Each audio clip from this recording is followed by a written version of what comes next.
Hey, Mark. Dennis, how you doing? I'm good. How you doing today? Good. I really We're, appreciate you coming on board for today. man, you got a great house there. It looks like a whole coffee setup. Yeah, that's just the garage. You should see the house. So you got guitar Nice. art. Are you an artist? No, I'm a guitarist. Are you really? Cool. Yeah, yeah. How do you play just for fun or do you perform or both? I paid my way through college playing, so did fairly well. And after that, it's just mostly for fun.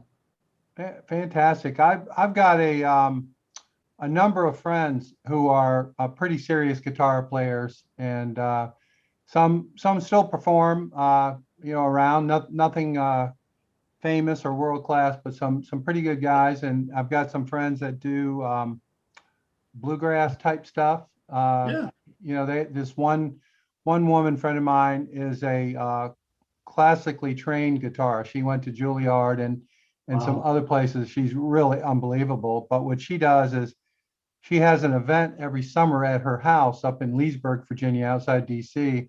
And a Mhm. bunch of our other friends, they all come and play guitar and banjo. And even though she has that classic background, she loves to play bluegrass and that sort of thing. So Yeah, it's I'm fun to I'm jam. relatively tuned in. My little brother's a little brother. He's 6'5", you know. He's a guitar player, and so I'm on the fringes listening to them talk and all that kind of stuff. The current thing they're all talking about is the guitars they had when they were younger, Stratocasters, Country Gentlemen, all these kind of things that they had back in the day. So they're all conversing about those pretty often. It's kind of cool. You would think times would change with materials, and they do have guitars now that you can buy that are made out of graphite, for example, so fiber. But at the same time, the sound is different. They're supposed to last longer, but I haven't seen too many professional musicians picking them up. So I think they go back to the classic sound. In fact, you brought up issues about the past. Think about Marshall amps. You probably Yeah, have heard these discussions. People love the sound that they produce, but those take tubes, right? That's the right, way they got the sound. right.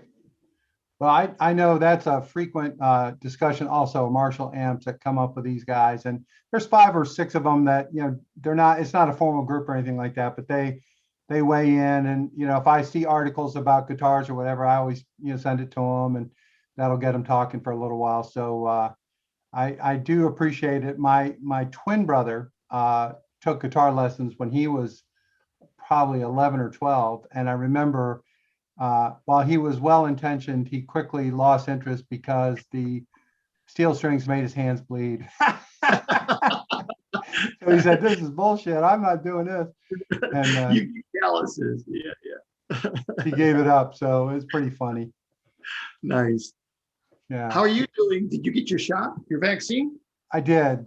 Yeah, we got both of ours. How about you? My wife and I got our first. 2 more weeks, we'll get our second.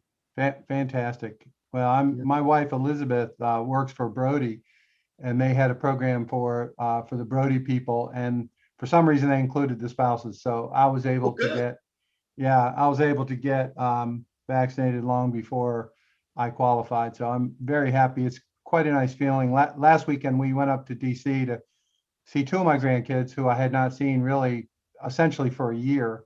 So that was just great. We got in the house, we had our mask on, and my son looked at us and said, "You don't need those things here." So we had a full weekend of hugging and having our lap and all that kind of stuff. And so that was really fun. I was glad to be able to do that. Yeah, let's get back to normal is what I say. Yeah, I think that's what we're seeing. And here in North Carolina, compared to Virginia, where I'm actually from, it seems much easier to get a vaccine here than up there. Most of my friends are, even though they're in my age group, they're having trouble getting appointments. It's just not Yeah. set up the same way, at least in the DC metro area. It's been I difficult don't for know them why to that get. is.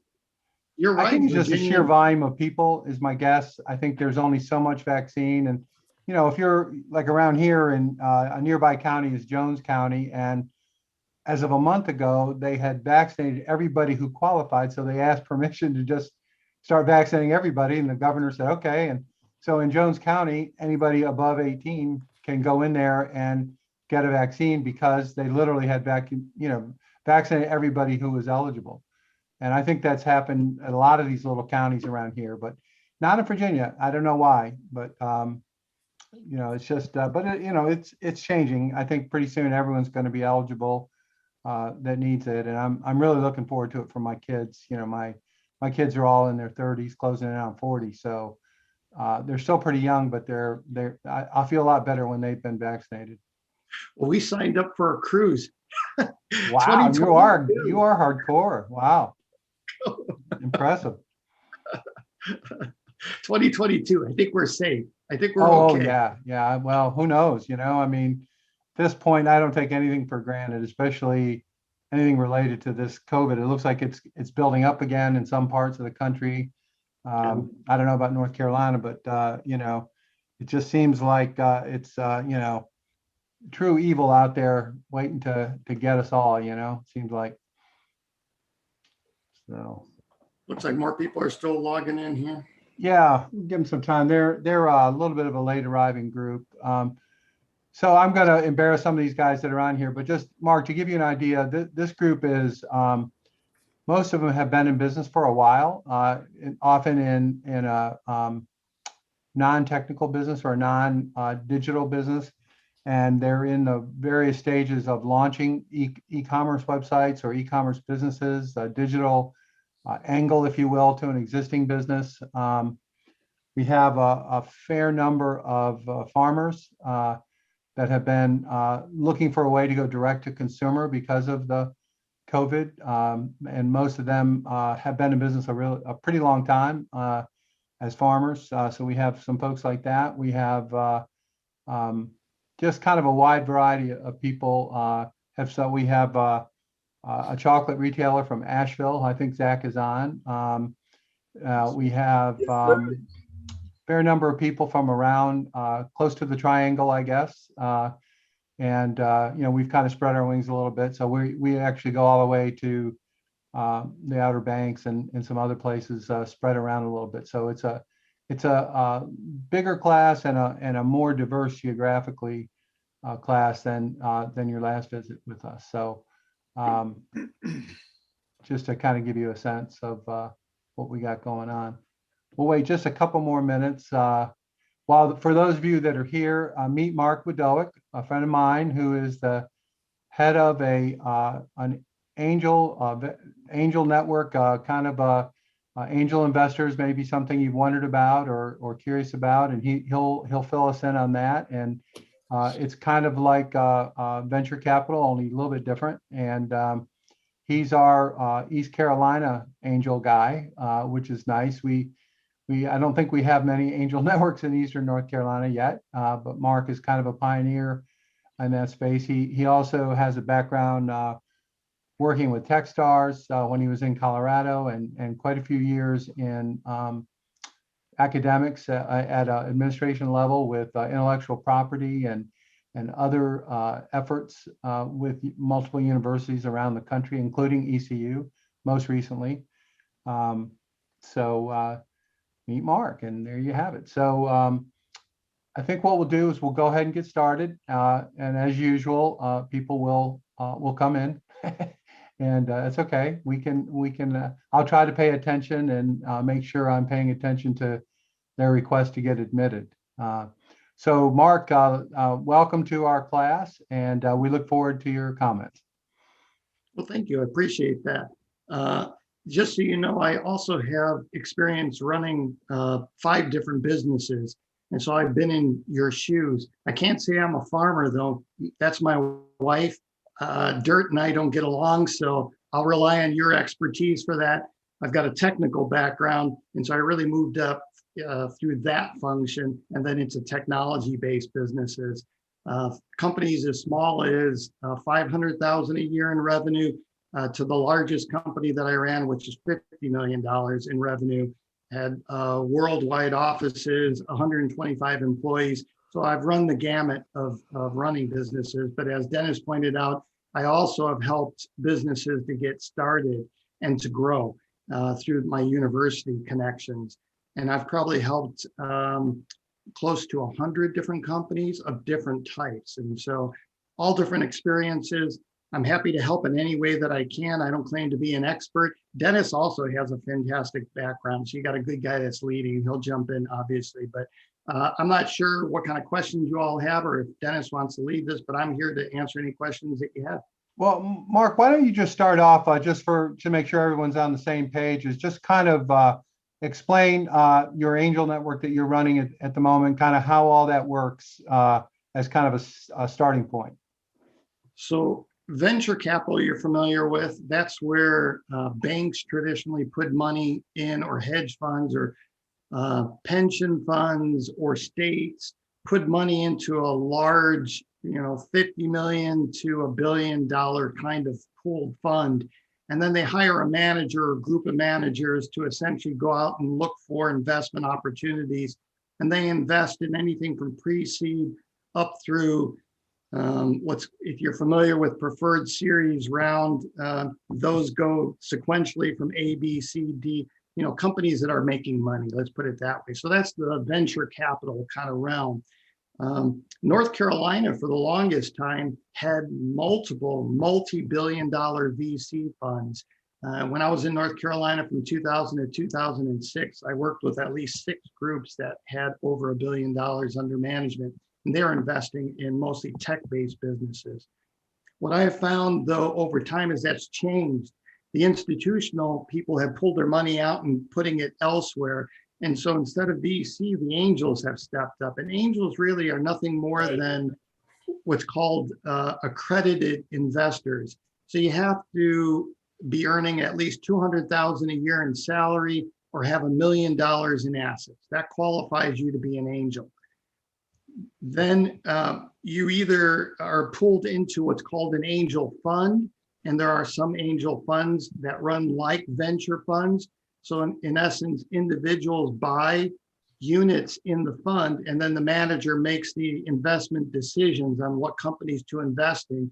And if they're successful, you get a piece of that. In our case, we run what's called an angel network. And think of it like an investment club. So in essence, we have accredited investors who are members who come to the table, and then I do all the heavy lifting of evaluating different investment opportunities and companies, and I present those to the group. We use Slack as our platform, so our members can review company information 24/7, but we also have traditional pitch times where companies will pitch to the group, and then we make investments. We can either do that by ourselves, or we can invest with other groups. We've invested in 6 companies. We closed on another company in North Carolina 2 weeks ago, a company called Wdowik. We put in about 300,000, and totally we've invested about 2.5 million. Okay, was that Revive Market out of Greenville? It was. Yeah, I'm familiar with them, and that's they're doing a great job. Okay. Well, in terms of raising money, do you have any advice for kind of earlier stage or really pivots from existing business in the case of our farmers? In other cases, we have folks that have been in business for a while, but really are now looking at trying to grow more aggressively than they had historically. They've proven their business model, but they like to scale. Any thoughts on that from your perspective? Yeah, I mean, what you should always do is look for investors who have the passion, the experience, and the background to be playing in your space or to be investing in your space. And so traditionally, you're going to want to look for people from the agricultural field, for the farmers who are experienced in that. They understand that space very well. They have a passion for it and a personal interest. And a lot of times what I didn't say about angels is they also can either be hands-on or not hands-on, but most of the angel investors, because of their experience and their interest level, they're a really good source of information for companies. And so we have, for example, a couple members who come from the ag space. And so they're very knowledgeable about how that field has changed over time, the different technologies, the different business models that have come from that space versus, farming from 20, 30, 40 years ago and what it's done more recently. And so for those companies, for those entities that are looking for money, look for those kind of individuals, accredited investors who are willing to put some money in early, to be a little bit more patient. And then it's more like money plus experience that is brought to bear to help your business to grow. And they can bounce ideas off of you and vice versa. And so that's extremely helpful. You're not going to want to go to the VCs because they're not interested in that space traditionally. There are a couple of nationally based VCs that invest in the agricultural space, but it's very few and far between. And so you really want to find individuals that have that experience, especially if you're early in the process. And then you have to think about what ultimately motivates an investor. And we see this a lot with companies that come to us and ask us for money, is ultimately the investor wants to get a return on his investment, right? And so if I invest $100,000 in your company and you tell me that you want to grow your business and you want it to be the best lifestyle business around and you want to pass it on to your children, what do you think that tells me as an investor? I'm not going to get my money back, right? I'm going to put my money in there and I'm not going to see a return. So make sure you understand that expectation is the investor is going to want to see money back within 3 to 5 to 7 years at the outset, nothing longer than that. And so if you're really looking to grow a business and keep the business, it's not going to be through that traditional channel unless you're looking at debt. If you're looking at debt, it's a different kind of investment vehicle. And in that case, you can find individuals, angels, who are willing to give you money to grow your business in exchange for getting paid back like a bank, right? It's just going to be at a much higher interest level. And we've done some debt deals. They're very high though. We invest, I use the word invested, but really it was debt. We put money into a Houston-based company and we ended up getting 10.5% back after 90 days of a very large amount of money. And if you do the math, it's roughly a 40% APR, right? So that's better than any bank. It's not a 4-to-1 return, but the company was willing to pay it because they needed the cash to buy inventory in order to sell. And so it made sense to do. So if you can go to, sorry? I'm sorry. You can ask questions. Go ahead. I'm sorry. Go ahead, Jenny. Is that Jenny trying to ask a question? You're muted. Or you froze. Yeah. There she is. Can't fix it. You can't fix stupid, as you would say. That was that like, that's like factoring, isn't it? What you were talking about, Mark? It is. And there are banks that'll do that as well. They traditionally will charge less than what we charged. But again, they're a bank. And so banks are going to have all the traditional things behind you, right? Assets to go against it from a liability perspective. And in the case that I told you about this Houston-based company, it was an individual who had a prior business that went under. And so his credit rating wasn't that good. He had a young family. It wasn't the bankable kind of situation, but his business was good. We could see his sales going from 500,000 one year to 3 million the next year. And so it was worth it to us to put money in at that level and to take a little bit of risk to put money in. And so it was a win-win situation. But otherwise you're going to go for factoring or you're going to go to a bank and get traditional loans. Okay. Yeah. Mark, do you have any advice for companies that are growing in the online space? Any particular things you've observed, particularly about their needs for financing or fundraising? Just to make the simple switch to doing things online is, kind of expected in today's business world. COVID forced a lot of us into that situation, but that should have always been part of your business strategy and how you market and sell to customers.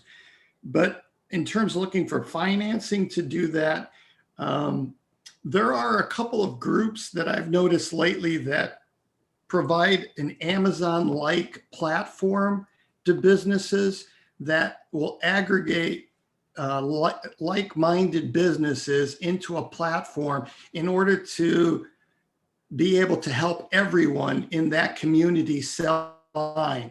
So in essence, they'll provide some technical support, some marketing support. In exchange, you're going to pay some fees, right? And some percentages on top of it, like you would if you sold through Amazon, but they'll help your field. So whether you can find some, let's go back to the agri case or your farming case, if you're looking to do that, you're going to have to find a platform that is very specific to that might be willing to, in essence, get you online and up and running and help you to market to the right audience. But at the same time, they're going to take a percentage of the sales coming back and some fees. Yeah. As an investor, are you seeing more deals that have kind of an e-commerce angle to them, or are in fact e-commerce businesses, or is that really just in the tech space that you see that? No, as I said, it's almost every business today. If you don't have an online presence, that's either rare or there's something wrong, or you're behind the times, because again, you need it simply to get the word out on who you are, whether you're selling online or simply putting up a page that people know who you are. You better have a presence online. And so a lot of these groups are out there trying to help companies to market online in order to get their word out. Because again, you may have a customer base existing, but to get new customers, if you're going to hire a salesperson to go out and cold call, that's going to be a tremendous cost, and it's going to take a long time to do that. Better off to go to these platforms that I'm talking about, or go online. And then there are groups that will help you to market more efficiently. It's called SEO. That'll help you to, in essence, raise your profile on the search engine so that people find you above everyone else. You pay a little more for that, but it helps to drive traffic to your site, so that'll drive your customer base up, and you're going to want to do that. Fantastic. We've talked a lot about SEO. One of the things that we're doing, Mark, that's we're really just kind of putting our toes in the water, but we're advocates of live streaming commerce, and that is when you go live and you can actually sell your products during the live stream. We think there's a lot of potential, particularly for smaller companies, to build awareness faster than they would otherwise. I don't know if you have any experience with that or any thoughts about that concept. I think that is relatively new, and more people are doing that. Again, the issue is how many people are going to come and see what you're doing. And so you better be in a platform that has the volume of people in the right space that it makes sense to do. Just the old days of just getting traffic isn't important. It really is the conversion rate that you need to look at to see how many people buy from what you're doing. And so you have a limited amount of money available, and you're going to want to spend it on where you're most effective and being efficient in doing that. And so if the channel that Dennis is talking about gets you to the right client base or customer base, then absolutely. And we're seeing more of that. But as it gets more and more crowded, you're going to have the same problem. It's like podcasts, right? People are being inundated with podcasts. So unless you're following someone from a long time ago, it's going to, or unless you're matched up with a marketing group that helps to push you out in front of people aren't going to come to it anymore just because it's too crowded. Yeah. Mark, one of the things that this class and really a lot of small businesses in Eastern North Carolina, one of the challenges they face is finding technical help, not only to initially build or help them launch their e-commerce efforts, but also managing and running it, keeping it updated, suggesting technologies and things that they ought to do. Any thoughts or comments on how we could increase that availability in the East? You know, that's a good place for ECU to play. I'd like to see students there are ultra smart. We've got one that I see online right now who's one of the smartest guys. But, you know, what we could do is develop programs at ECU where you bring the students who already have the experience base who can do a website like that, right? I mean, it doesn't take any time to be able to help to develop, get people online and help, maybe even on the marketing side. And the students get the experience and credits through the classes. And so that becomes a win-win situation. It just takes people on the inside of the university to develop those programs. But I think it would be highly beneficial to small businesses throughout Eastern North Carolina. Our program, as you may know, is grant funded. We're actually not funded by ECU in any way, not officially anyway. And we are very fortunate. You mentioned Brady, who is the all-star, hopefully is here today.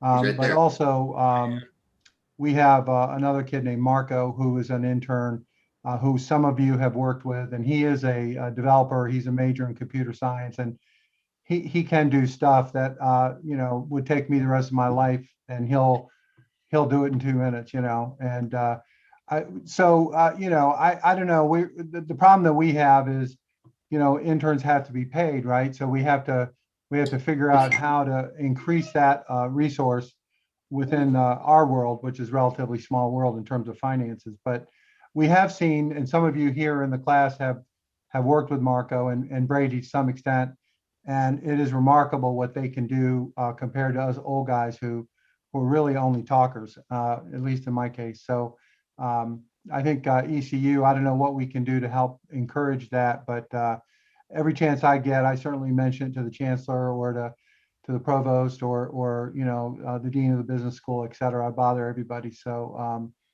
well, what I'd like to do now, if it's okay, is for those of you who may have questions for Mark, and they can be, as he mentioned, he has operational experience across the board, as well as currently investing and raising funds.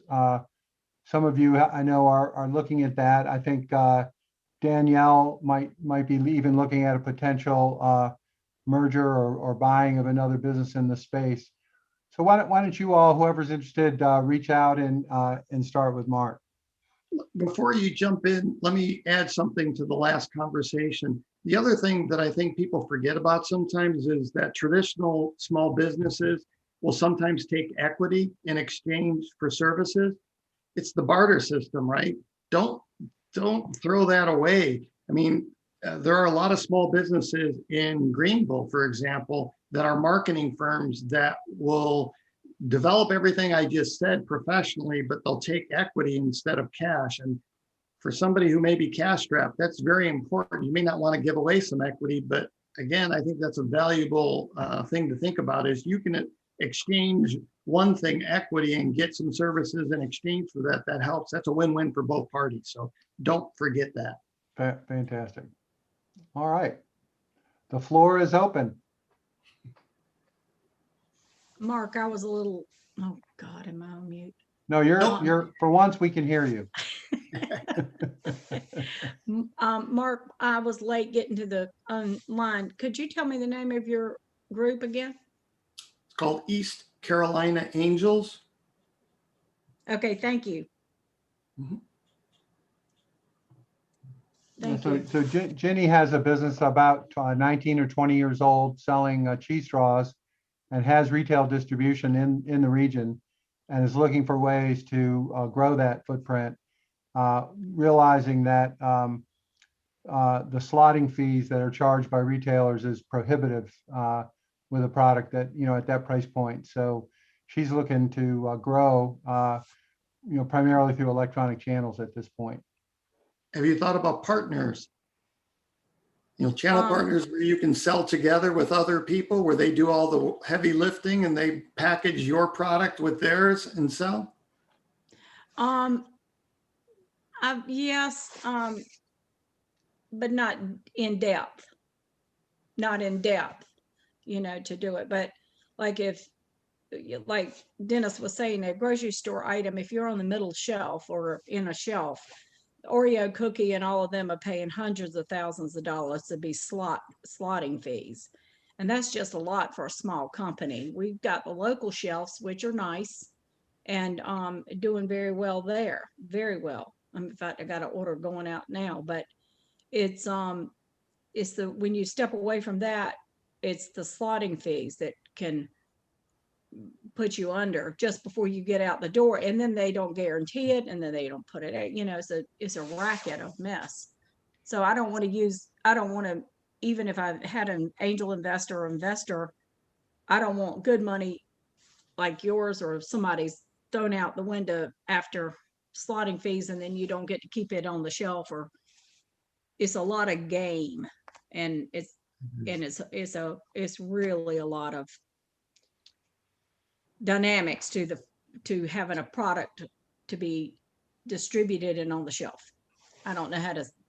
Yeah, Mark, do you have any suggestions, maybe some examples you could give Jenny that, off the top of your head that might make sense as a potential partner?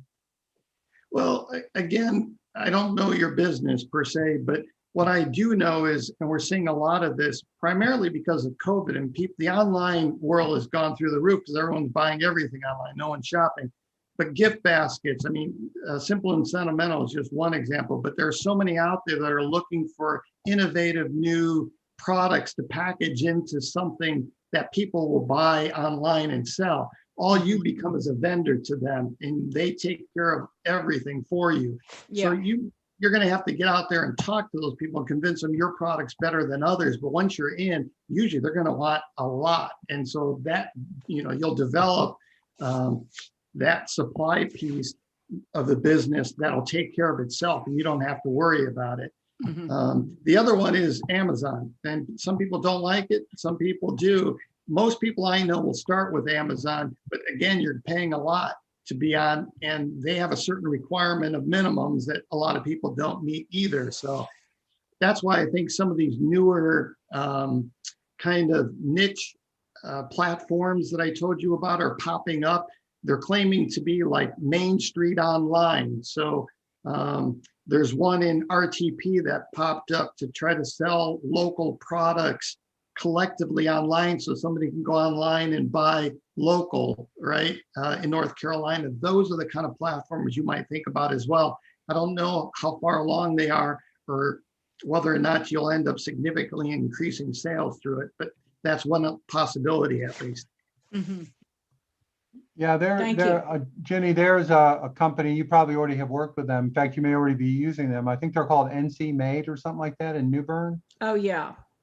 Yes, thank you. I know Wayne Boswell in this class is in that group, and I don't know if they sell anything, but they do get a lot of promotion from the state agriculture department. And so yeah, they're doing real well. I mean, I've got an order going out for them right now as a matter of fact. Okay, so that's an example of Yeah. what Mark is talking about. Yeah.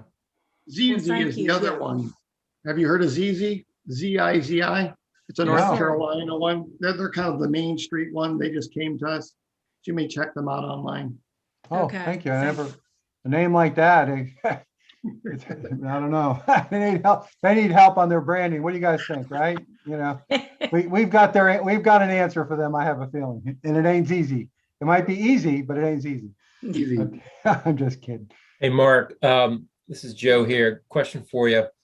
Can you restate, and maybe you already said it before, but I was a few minutes late from a prior call, the industries that your group represents, well, as far as not represents, but as far as usually gets involved with? You mean in terms of what things we invest in, put money in? Yes, your portfolio. Yep. Yeah, we're actually pretty diverse. And so we don't niche ourselves into things that are just life science or just ag or just tech or just SaaS or just, and the reason for that is because, as I mentioned early on, we're a collective of individuals who have experience across lots of different industries. And so we have an ag guy, we've got wealth managers, we have executive coaches, we have CEOs of tech businesses, consumer-based businesses. And because of that, we've invested in lots of different things. Sure. And so nothing's really off the table. The only thing we've looked at, but we haven't invested in has been pharmaceuticals because of the length of time it takes and the amount of money it takes. in order to drive something from an idea into a product. Yeah. And then the second question is, do you know of any resources that just provide sort of an overview or a survey of creative structures when you're getting involved in raising funds? So of course there's, equity, there's debt, but there's also a lot of, convertible options and things like that. Is there like a good sort of Bible for dummies on this sort of topic that you feel like is a pretty good resource? Yeah, that would be nice. And there probably are some things out there. I haven't seen them. So Okay. I'm happy offline. If you want to reach out to me, Dennis has my contact information, talk you through whatever you want. Okay. I've seen a lot. There is, I believe there's something like that. And I always mess up their name, but it's like the National Venture Capital Association or something like that. They're in the DC area, NVCA or something like that. I'll dig into that. I know the director of that and see. I vaguely remember seeing something like that. But one of the problems, Joe, or facts are that so many things happen so quickly in this space that bespoke ideas never make it into print because they come and go before they even, maybe one deal gets done. So Well, it doesn't have to be in print. It could be online. I just, sometimes when I researched it, it can get really overly complicated and technical just to try to convey some basic concepts of categories, if you will, beyond the obvious ones. So yeah, we'll find something and you should reach out to Mark directly too. But I know I just sat through a seminar this morning on if you really want to get weird, NFT loyalty programs. NFTs, yeah. Okay, so NFTs are non-fungible assets essentially. Like some artist just sold a digital painting for $69 million. It does not exist in reality. It's only digital. And it sold for $69 million. Great. The guy who started Twitter just sold the very first tweet that ever went out for $5 million, right? So this is a new asset class called NFTs, and we hear more and more about it. The reason I got involved with it, the group behind it, I know the folks pretty well, and they're starting to do this for grocery store chains and for others on a much more pedestrian level. For example, where if you shop at Kroger, you would earn these credits, which you could then redeem for one of these NFTs, for example. You don't have to redeem it at Kroger's. You don't have to redeem it. So it's like this cross-platform loyalty program. It's very interesting. Sony's involved. A whole bunch of people are getting involved in this space. So I'll have more to talk about. And we may have the architect of the plan on as a guest speaker if I can get him. It's amazing stuff. And consumers will be able to trade for all kinds of things based on their purchasing, not just the product they bought, but other things that they may want. And keeping track of all that to me is mind-blowing. They're using blockchain to do that. So it's kind of a cool space. One other thing for you all to think about that is becoming more prevalent, and that's crowdfunding. There is a group in North Carolina. They just recently rebranded Crowdfund North Carolina. I don't know what they changed their name to, but that's one group. But Republic.co, if you want to check them out, they're kind of like the leader. They got started out there. They have ag-based businesses, all the things you guys are talking about, consumer-based businesses. Those are individuals that put in $100 at a pop.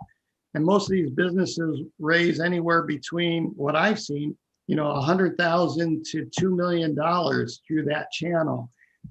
You have to give up a piece of equity to do that and a little bit of money, but only if you bring it in. But it's another avenue for you to check out. So if you want to go to republic.co, check that out. It may be another alternative for you to raise money. And then what you have to do is you have to help spread the word. They'll do some of the marketing, but you have to tell family, friends, and everyone else to go in and buy a unit for $100. And next thing you know, you've got 200,000 that's coming into you. Yeah. I know somebody who did that. So if you guys want to talk about that, I'll be happy to connect you with that individual who did that, went through the process. That'd be interesting.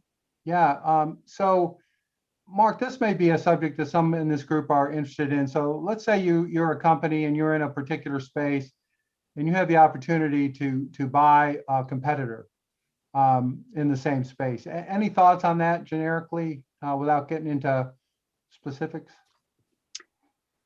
Yeah, I mean, there are two thoughts. One is you don't necessarily want to buy a competitor per se, but you may. So there are different ways to look at growing, right? One Yeah. is a roll up where you look at lots of different players in the space with enough synergy, but with differences that once you roll up, the sum of the whole is greater than the sum of the parts, right? Yeah. That's really what you're looking at in a roll up. It's really the same if you're looking to buy a competitor or merge with another business in your space. The problem is you want to be on the right side of the equation of negotiating, terms, because if somebody approaches you to buy you, they're going to have the upper hand in terms of setting the terms that you either have to accept or you walk away from. And so it really helps to have smart people around you to be able to be proactive in going after the right kinds of players that there's a reason for them to want to merge with you or acquire you or be acquired by you at this time period. It could be a slump in sales. It could be that their product is just at the tail end of its life cycle and they're looking to be able to continue the growth. It could be that they have the infrastructure for sales and marketing, but they have no products and you do. So the combination of the two suddenly drives those two up.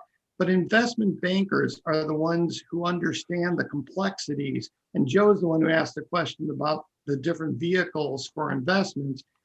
The types of transactions that Dennis is talking about, it can become very complex as well. There's nothing set in stone. Everything is open to discussion of how you structure that. And so you really have to have some knowledgeable people advising you to drive that kind of opportunity. Otherwise, you'll end up paying too much or getting too little, and then it's not going to make sense 10 years down the road. Do you have any suggestions, Mark, of people in that space that might be these folks could be aware of? I'm from the DC area. I don't really have any contacts in that space here. But if there is somebody that you or companies in that space, would love to know. Yeah, I'll have to think about it because I worked a lot with groups when I was in Colorado and Denver, and then in Eastern North Carolina. I'm not sure. RTP's got to have some. Yeah, I would think so. Have to think about that a Yeah. little bit more. I'll reach out to some of my contacts there and see if anybody can help in that space. I'm sure you're right. I'm sure there's someone out there. The issue is with a lot of small businesses is always cost, right? And your suggestion, I think, about barter may come into play here as well. So if you're buying a competitor or someone analogous to your space, you may be driving value greater than the sum of the parts. And if that's the case, then bartering for some equity on the upside is a good deal for you and a good deal for the company that you're buying, I would think. I would suggest also going back to the discussion I had with Jimmy about partnering is you want to know who you're getting in bed with before you do, right? So if there's a way to partner strategically with a different kind of agreement where you're co-marketing products or one's manufacturing and one's selling, whatever that partnership is, that could be the merger that Dennis is talking about that makes you bigger. Because sometimes you'll find out that it's not a very good partner. And so you want out of that. Other times you find out that they're really good. And because of that partnership relationship, the next thing you know is they're putting an offer on the table to buy you out. So a lot of times I try to suggest to startup company founders to think about that day one. Don't think about that down the road. Think about building that pathway of partnerships that get you to whatever it may be. If you're in the ag space, who's a big ag player? Smithfield. Will come in and buy you out. How can you line yourself up to get to that point where you're partnering or you're in their supply chain in order to get them to buy you? That's what you should be thinking from day one along that pathway, if that's what you want. Yeah. I think one of the things that come up, particularly in the farm space, is lots of times the land has been in the family for a really long time, and there are issues associated with that. But in some cases, they're building businesses like e-commerce businesses or farm stores or things that are separate from the actual farmland. And those businesses may be of interest to a potential partner or a buyer. without affecting your land at all in that example. True. So, anyone else got any thoughts or questions? I will put Mark's contact information on the Slack channel so that you guys can reach out to those who are interested in doing that. I know, there are some things going on with some of you that I can't talk about, but I know it'll be interesting for you to reach out to Mark and so I will encourage that directly. Hey, Mark, one more question for you. So I've entertained this path before, and so far it's more been rounds within friends and family that have sufficed. But in the past, when I've been flirting with the idea of going to angel or what have you, I've received some different formats of templates related to how that audience wants to be conveyed, the information to be presented. Do you guys have a template that's usually recommended? Because I'm always interested to see how different audiences like to, digest the information. Friends and family, they just know you, right? So they're going to invest no matter what. Investors want to see the traditional things, and you can go. Okay. Dennis probably has things that, right? It's the value proposition. Sure. It's your competitive landscape. It's your business model. It's those important things that'll drive the sales aspect that'll convince me you've got something that's worthwhile putting money into that'll give me a return. Gotcha. So there's not like a set format that you guys typically prefer to see. Gotcha. Okay. No, Yeah, we and see all Joe, different kinds of formats. Yeah, I was going to say I could speak from experience of trying to raise capital for my own venture a couple of years ago, and just my institutional experience too, interning, having to create hundreds of these pitch decks. There's no set rhyme or reason. It's really dependent. Like when I was working at CapTrust, I mean, we had certain clients that, wanted it a very specific way. But outside of that, I mean, I could have given them one out of 100 different template formats that I had, and they would have been fine with it as long as the information's there. And as long as you lay out the information and like an agenda at the beginning, you should be fine. Great. Yeah, in fact, most investors want to see a deck now, so don't bother to do a business plan. Just do an investor deck which talks about the things that I just described. And it shouldn't be long. It needs to be short. I got a business plan that was 150 pages once. It was like, I'm not even going to read that. No one's going to read that. So be short and concise. People have short attention spans. If you've got a good growing business or a great idea that people can understand, they'll put money in. Mark, going back to the factoring thing that I was talking about earlier, when you're in this production, Danielle has a nice peanut business and does other type stuff, but you're on a net 30 or net 45, maybe even a net 90, which means you don't get paid. So you're hosed up. So thousands of dollars go here and there. And then it's like, oh dear God, you get another order and it's like, there's nothing to pull from. That's why I was asking about that type of that's not investment really. It's more on the debt side. You're right. You're going to pay for that, right? But in order to get the money, you're going to need cash. Everyone should have an equity line though, and you can get lots of those from lots of different places. Do that early on. Most people ask for a credit line when they need it, and it's too late. It's just like asking for investment. People come to me when they have $2 in the bank, and I'm not about to put money into the company. I'd rather they came to me with $2 million in the bank, telling me they don't need the money, right? So make sure you're going to the bank to get the credit line when you're financially at your peak. That's when you're going to get it. Then you're going to use it when you need it, when people aren't paying you on a net 30-day basis, right? Yeah. Factoring tends to max out too. So I don't know what your cash flow is on your business, but the company in Houston, for example, he can only find factoring that would go to 250K. And so he needed $1 million, $2 million. And so we were able to do that at the higher rate for him. But you're going to pay for that, right? Right. Okay. Yeah. I think also there's a website called slideshare.net. I think they're owned by LinkedIn. There are lots of pitch decks on there. You can see pitch decks from quite a few famous startups are there, like the original deck that Airbnb used, et cetera. So there's quite a bit on slideshare.net of investor presentations that you can see. Some of them are will put you to sleep if you're having trouble sleeping, and others are 3 pages. So, you know, it's all of the above, I guess, is the answer. But and Brady also, I think, has knowledge of where some of these things might be. There might be other websites that have examples of both winning pitches and losing pitches. So both are helpful, I think. Yeah, I would just keep in mind, if you're sending out pitch decks, I would just generally save them and send them as PowerPoint, though. A lot of potential investors don't like receiving, you know, a million different types of documents where they might need to create an account on this website just to open your document, or they might need to download this program just to open it. It's easiest, even if you're building it on another platform, just copy it all over to PowerPoint and save it as a PowerPoint or PDF. Yeah, PDF's good. The other thing is, don't send us a link to a data room, because, and people do that all the time because it's easy for you, right? If you've got a Google Drive and you send me a link to that, I'm not going to open it. There's just too much risk in opening links.